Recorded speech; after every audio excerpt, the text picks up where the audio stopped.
Cette émission est une présentation de l'optométrie Gravel, là où on fait tout pour vos beaux yeux.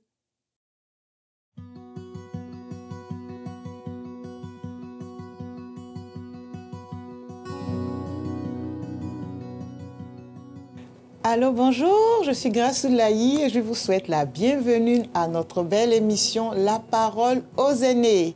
Cette émission qui nous fait découvrir les parcours inspirants et tellement distincts de nos aînés de la région. Aujourd'hui, nous sommes avec Madame Mariette Dumas. Bonjour Madame Mariette. Merci d'avoir accepté de participer à notre émission. Ça me fait plaisir. Et on a sélectionné Madame Mariette pour participer à l'épisode d'aujourd'hui parce que son parcours est plein de résilience, parce qu'elle a su surmonter les défis qui se sont présentés à elle durant tout le long de sa vie. Alors Madame Mariette, on va commencer par le début, par votre enfance et tout, parce que vous êtes originaire d'ici, de Thetford.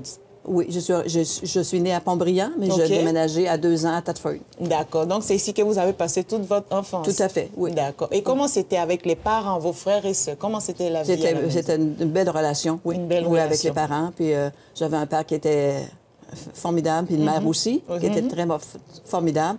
Et puis, on a eu une belle enfance. Mes frères et moi, et mes sœurs. Faut dire que vous êtes l'aîné, hein? Je suis l'aînée, c'est ça. J'ai 2 sœurs et 2 frères. Et 2 frères. Oui. Du coup, ça fait beaucoup de responsabilités, un peu quand même. Oui, un petit peu de responsabilité, mais c'était quand même partagé, je dirais. Partagé? Partagé dans la famille, oui. D'accord. Ouais, mais c'est plus du genre, à un moment, dit, bah, Mariette, occupe de ton petit frère, de ta petite sœur. Mais c'était plutôt occasionnel, je dirais. Occasionnel, oui, c'est ça. Moi, je pense que c'est plutôt une bonne école, hein, de pouvoir prendre soin tout à fait, oui, oui, tout à fait, oui, petits. parce que ça nous, comment je dirais, ça nous... ça forge un peu. Ça nous montre les aléas de la vie, si on veut. Les aléas de la vie. Oui, tout à fait. C'est comme une belle préparation. Exactement, c'est ça, oui. OK. Y avait-tu quand même de l'ouvrage à faire à la maison en tant que grande sœur, en tant que celle qui aide maman? Ben oui, aider maman quand elle venait le temps de cirer le plancher. OK, cirer le plancher. Cirer le plancher. OK.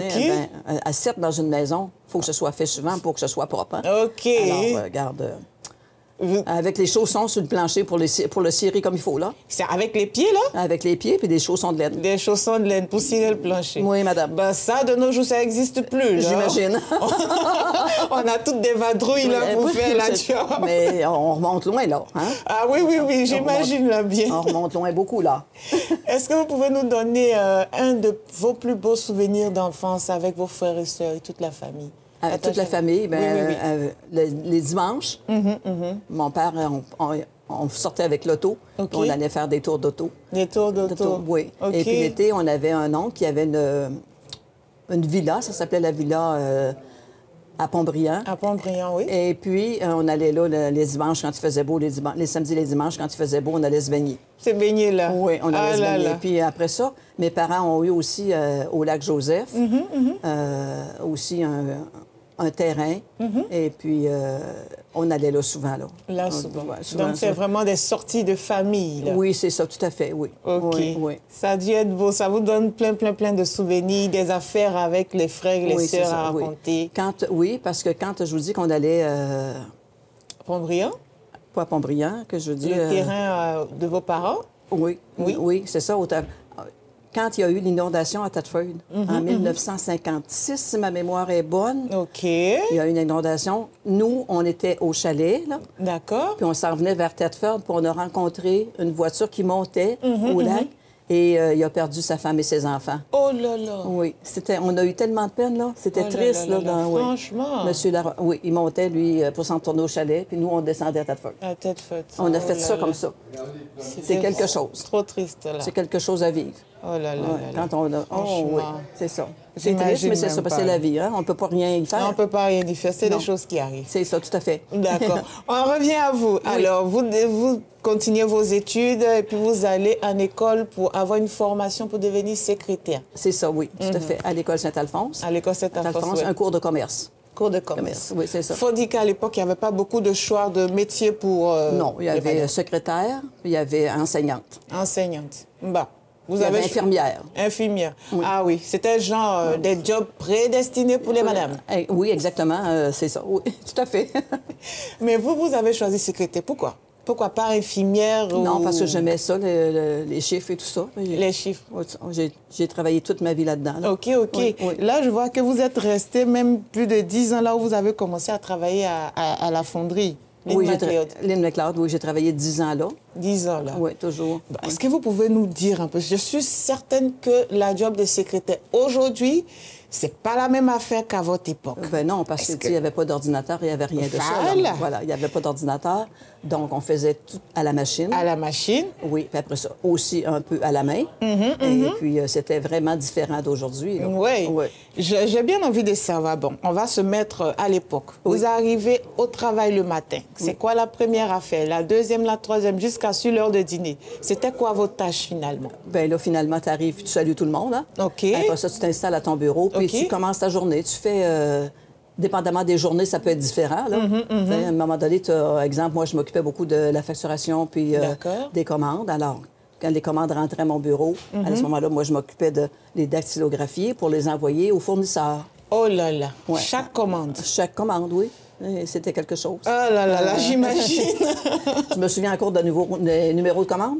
Ah oui? Oui. Jusqu'à présent? Oui. Je me souviens encore quel numéro on donnait. Exemple, si je commençais la journée, pas la journée, mais si je commençais l'année avec numéro 1, TA numéro 1, bien, je continuais comme ça toute l'année. Jusqu'à la fin de l'année? Tout à fait, oui. Ah là là là. Oui. Mais bon, je me dis, si vous aviez des congés, que vous étiez absent, genre, je sais pas moi, une semaine ou un mois, les vacances, quand vous revenez, là où vous êtes arrêté le numéro, vous continuez la numérotation là?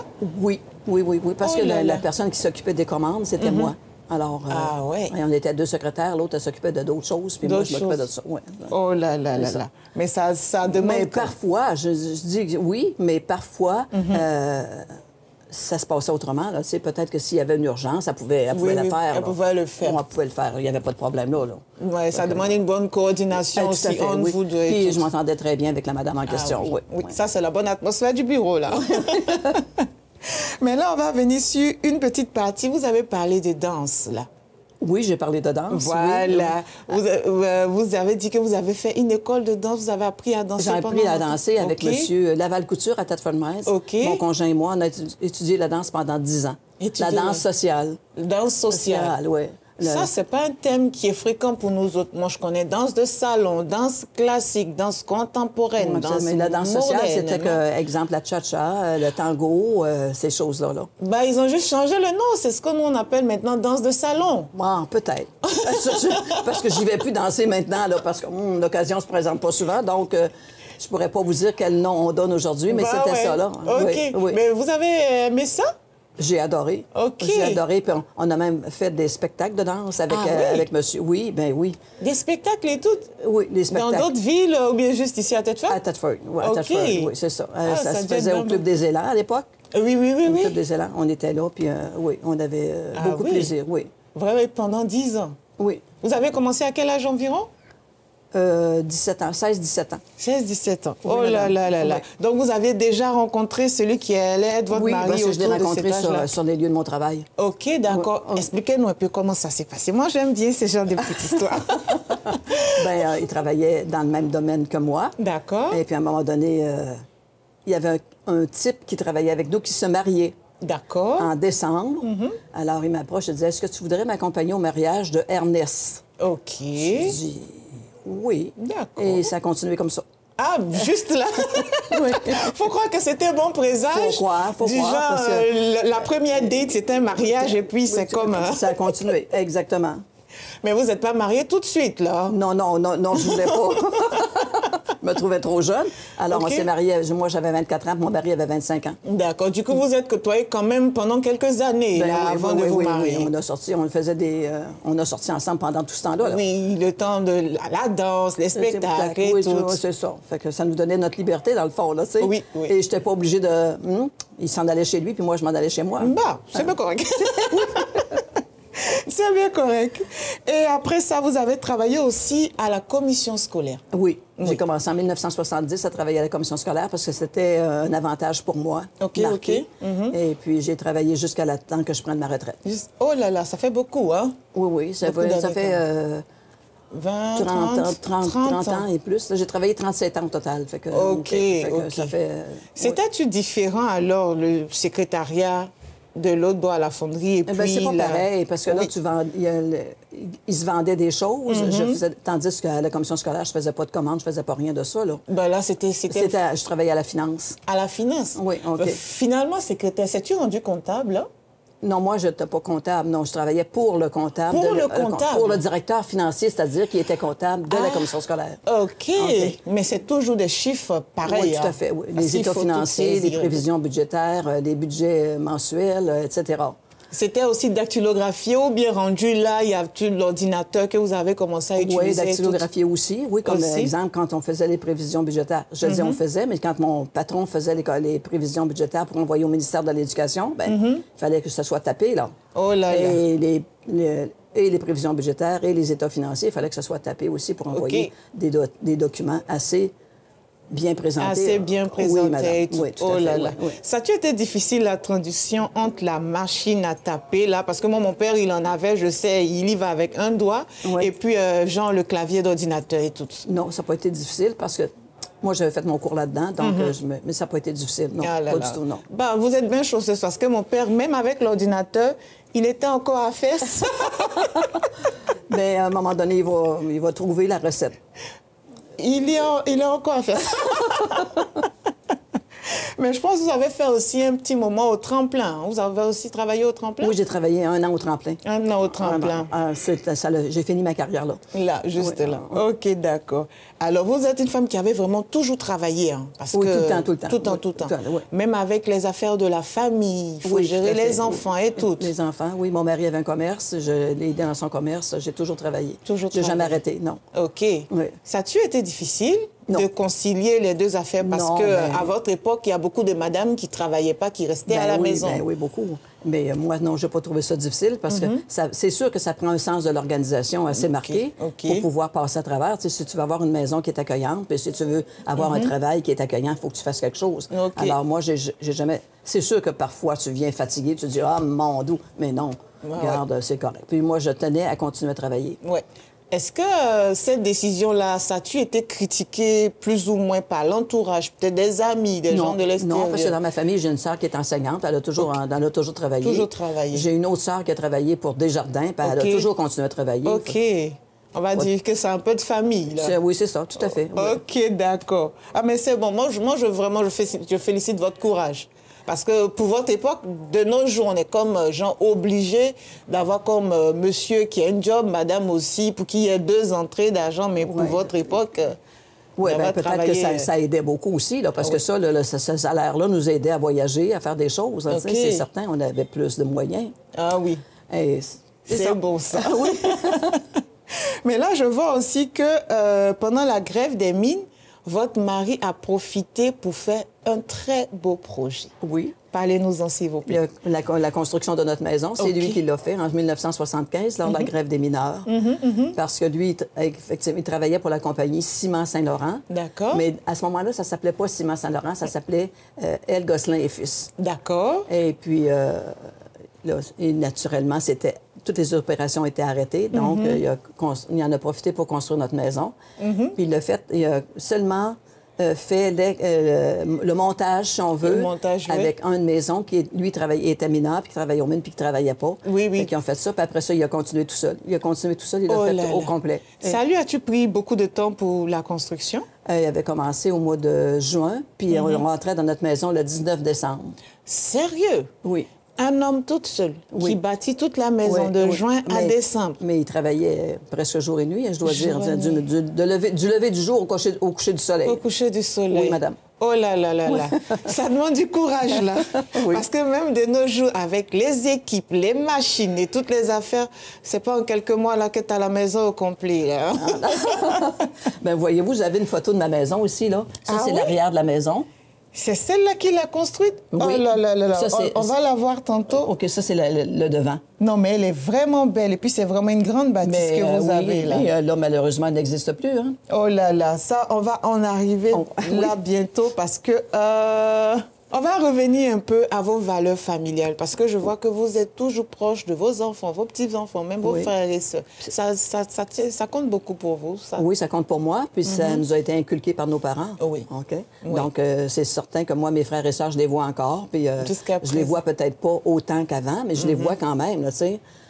Exemple, le party du Nouvel An. Du Nouvel An, oui. On soupe ensemble à 5 heures pour pouvoir se souhaiter la bonne année à la fin de la soirée, là. Ah, OK. Oui, donc, madame. vous faites le Nouvel An en famille, c'est-à-dire le 31 décembre. Oui. Le souper ensemble. Le souper avec mes frères et sœurs. Oui. OK. Puis ça se fait, on est 5. Donc, en commençant par la plus vieille, aller jusque par la plus jeune. Bien, là, cette année, c'était ma sœur. Puis ça continue comme ça. Ah, chez les uns, chez l'autre. Oui, c'est ça. Oui. Ah, mais c'est d'une année beau, à l'autre. ça. Oui, C'est une belle tradition. Et le menu, vous devinerez pas quoi. Dites-le-moi. Spaghetti italien. Spaghetti. Oui, spaghetti italien parce que c'est pas trop compliqué. Hein? C'est pas trop compliqué. Et voilà. C'est une vieille recette de famille. Vous aviez l'habitude de le faire comme ça. Oui, tout à fait. Et là, il y a tout le monde qui s'en vient, conjoint, enfants, et toute la gang est là. Non. Juste vous 5? Juste oui, avec notre conjoint. Avec les conjoints. C'est ça. Et puis on laisse les enfants, les petits-enfants... Parce que les enfants, ils ont autre chose. Faire leurs affaires. C'est ça, exact. C'est bien correct. Je vois aussi que vous avez fait du bénévolat. Oui, j'ai fait beaucoup de bénévolat. À Saint-Vincent-de-Paul. Oui, à Saint-Vincent-de-Paul. J'ai aussi fait beaucoup de bénévolat quand je suis allée au Guatemala. Oui. Parlez-moi un peu. Ça consistait en quoi quand vous y êtes allée? Qu'est-ce que vous avez fait? Quand je suis allée, c'est qu'il y avait aussi le curé Fortin à Thetford qui travaillait au cégep. OK. Puis qui organisait un voyage, qui avait fait une annonce, je dirais. Puis moi, je m'étais inscrite, puis j'avais été acceptée. Pour faire le voyage, aide humanitaire. L'aide humanitaire. Et j'étais 6 semaines au Guatemala. 6 semaines. C'était-tu dans un petit village ou bien c'était dans une ville? Ça consistait en quoi? C'était à Guatemala Cité, mais pas directement à Guatemala Cité. C'était dans les alentours? Oui, c'est ça. Plutôt dans, je dirais, comme nous, on voit ici à la campagne. Peut-être la même affaire, là. C'est ça, oui. C'était-tu dans une hôpital? Vous alliez apporter de l'aide aux gens ou bien c'était juste de l'écoute? Non, c'était... comment je dirais ça, donc? Faut que j'y pense, là. On était logés, là même, nous. Et puis, on s'occupait... Je me souviens, pour vous dire comment c'était. D'accord. C'était en campagne. Puis sur l'heure du midi, nous, on mangeait très bien. C'est nous qui préparions le repas du midi. Et il y avait toujours un petit Guatémaltèque qui savait à quelle heure qu'on préparait le repas, qui venait nous voir parce que lui avait rien mangé. Oh là là. Ça fait mal au cœur, hein? Ça fait mal au cœur. Oui, madame. Vous avez-tu tiré des leçons de vie là-bas de votre séjour? Oui. C'était une expérience formidable pour moi. J'ai bien aimé. On se rend compte un peu de la différence qu'il y a d'un pays à l'autre. Tout à fait. C'est vraiment différent. Parce que Guatemala City, la ville même, c'est de toute beauté. Là. Oui. Mais quand tu t'en vas dans les terres, c'est autre chose. C'est autre chose. Quand tu dis que la maison, le petit garçon que je vous parle, là, de la maison, là, ben, c'est pas un prélat comme nous là, qui a par terre, c'est de la terre. C'est juste la terre. Pas la même affaire. Ouais, et puis surtout à l'époque aussi. Oui, mais il y a déjà plusieurs années. Là, oui. Bah. Oui. Vous avez aussi voyagé dans d'autres places, en Chine et tout? Oui, je suis allée en Chine, oui. Oui. C'était du tourisme ou encore du tourisme? Non, c'était du tourisme. Ah, c'était plus de loisirs. Oui, c'était vrai. Puis j'ai aimé beaucoup aussi mon voyage. OK. C'était-tu le fun? Oui. Vous avez appris quelques mots, là, en mandarin? Non, pas vraiment. J'ai pas l'oreille à ça. C'est pas bien grave. C'était du tourisme, c'était juste le fun. Non, ça aussi, c'est un voyage intéressant à faire, la Chine. Ah oui? La Chine? C'est vraiment une culture différente de la nôtre. Hein? Oh là là. C'est vraiment... C'est sûr que c'est loin de la culture occidentale. Tout à fait. Alors, c'est vrai, mais c'est vraiment intéressant. Moi, en tout cas, j'ai adoré mon voyage. OK. Bon, on va en arriver à un épisode un peu moins luxurieux. Oui. Les raisons pour lesquelles vous êtes arrivé ici à la résidence. Les raisons pourquoi je suis arrivée ici, c'est qu'on a perdu notre maison par le feu. Comment ça s'est passé? C'est apparemment, mon mari avait un quadriporteur, puis moi aussi. Puis ils étaient rangés à côté de notre voiture dans le garage. D'accord. Il y en a un qui a sauté. Fait que le feu a pris, puis... Ces gens, incendie accidentel, comme ça. L'incendie de notre maison nous a été notre voisin d'en face, qui était aussi un ami. Okay. Il avait été avec mon mari faire du quadri dans la journée, puis ils avaient stationné comme d'habitude. Tout à coup, et on reçoit un téléphone, « Sortez de votre maison, vous brûlez. » Et oui, mais lui, il avait vu ça, parce que... Mais nous, on était, mon mari et moi... On avait entendu un gros paf. Un paf, mais bon. on n'a jamais pensé que c'était ça. Que c'était ça, là. Ça fait que là, je me souviens de... d'aller voir avec mon mari, qu'on avait été voir dans le solarium. Là, je disais... Puis là, lui, mon mari, était comme bloqué. Là, il était plus capable d'avancer, il était plus capable de regarder. Puis il avait tellement mal au cœur, puis là, je voyais les grosses larmes couler. J'imagine. Ça fait parce que c'est lui qui l'avait construit. C'est ça, il a bâti la maison de ses mains, là. Tout à fait. Alors, c'est ça. Finalement, j'ai réussi à l'amener avec moi, mais je dis, regarde, il faut sortir, il faut s'en aller, on est en train de brûler, on ne peut pas rester ici, là. Mais il y avait de la misère, là. Il était comme tétanisé, oui, paralysé, oui, j'imagine. Et puis, finalement, on est sorti, puis il fallait qu'on sorte. On n'avait plus le choix, là. Mais vous avez été courageuse de pouvoir réagir, de pouvoir lui dire, il faut y aller. Lui, c'est la panique totale. Là, lui, il disait, regarde, je perds ma maison. Là, oui, c'est ça, la maison. Je me souviens, quand on est sorti de là, on a fait un tour d'auto. OK. Avec, là, je ne sais pas si c'est mon fils ou bien, en tout cas, on a fait un tour d'auto, mais ce n'est pas nous autres qui conduisaient, là, pour voir. Quand on est revenu, là, ça a été épouvantable. Là. On n'a plus rien qui nous attend. Tu sais, tu perds ta maison par le feu, tu ne ramasses rien dans l'intérieur. Mais il n'y a pas rien. Parce que vous êtes sortis pour sauver vos vies. Vous n'avez pas eu le temps, genre, de prendre des affaires, pas de photos, pas rien. Non, pas du tout, non. Oh là là. Non, c'est quelque chose. Je ne souhaite pas ça à mon pire ennemi. Ah non, mais j'imagine pas. Surtout le côté émotionnel, parce que votre mari, il a bâti ça de ses mains. Oui. Vous avez construit toute votre vie à l'intérieur. Vos enfants ont grandi, là. Non, tout à fait. Et puis, comme ça. Comme ça, oui. Ah là là, mais ça doit être hyper triste. Oui, merci. C'est gentil. Mais vous avez été courageuse quand même. Bien, j'ai été courageuse, oui, je pense. Mais je veux dire, on ne peut pas s'arrêter toujours à ça. Faut continuer notre chemin. Faut continuer. Moi, c'est ce que je pense, là, tu sais. OK. Même, peu importe les difficultés, tu peux pas baisser, puis non. Il faut que tu continues ton chemin. On ne baisse pas les bras, même non, il faut continuer, c'est ça. Parce que j'avais aussi l'exemple à montrer à mes enfants. C'est ce que j'allais dire. Est-ce que c'est ce genre de message que vous voulez laisser à vos enfants? C'est le genre de modèle que vous voulez être pour vos enfants? Puis, oui, tout à fait. Puis aujourd'hui, je les vois aller, puis je trouve que, regarde, sont corrects, mes gars. Je pense qu'ils ont été bien inspirés. Je pense. Par leur maman. Et je vois que vous avez encore des projets, là. On m'a parlé de l'Alaska. Madame... Oui, je projette actuellement de faire un voyage en Alaska, prochainement en 2025, si c'est possible. OK. Sinon, ça ira en 2026, parce que je n'irai pas toute seule. D'accord. Je vais y aller avec une amie, puis il faut savoir les disponibilités, tout ça, et à savoir si on est encore capable d'avoir un voyage actuellement. Mais on s'occupe de ça. OK, vous êtes déjà en train de faire toutes les préparatifs. Planifier ça pour tous les gens qui sont allés en Alaska, que je connais, me disent que la plus belle période pour y aller, c'est fin août, début septembre. OK. Juste à la fin de l'été. Oui, et puis apparemment que les aurores boréales sont d'une beauté incroyable. Je vous souhaite d'y aller. Merci, vous êtes gentille. Et là, on part un peu vers la fin de notre entretien. Est-ce que vous avez un message que vous pouvez laisser à nous autres, la génération d'aujourd'hui? Bien, moi, je me dis que peu importe ce qui arrive dans la vie, il ne faut jamais baisser les bras. Il faut toujours continuer. Puis avoir la résilience. C'est ça qu'on appelle la résilience. Oui, la résilience. Je me dis, c'est... pour moi, en tout cas, puis je pense que c'est la même chose pour tout le monde. Oui. Quand tu es résilient, ça t'arrive à plus accepter les choses. Oui. Donc, je me dis, pour les jeunes d'aujourd'hui, oui. OK. Il faut bien continuer.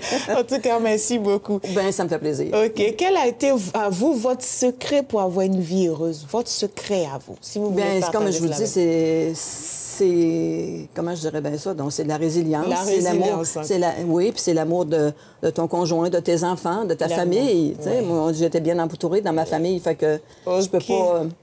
Mais ça se voit. Si vous êtes encore aujourd'hui à faire votre partie du nouvel ensemble, ça demande bien que l'amour est là. Oui, en tout cas, merci beaucoup d'avoir partagé ces petits instants de votre vie avec nous. Vous êtes bien gentils. Merci beaucoup. Et moi, je vous retrouve la prochaine fois pour un autre épisode de notre belle émission La Parole aux aînés.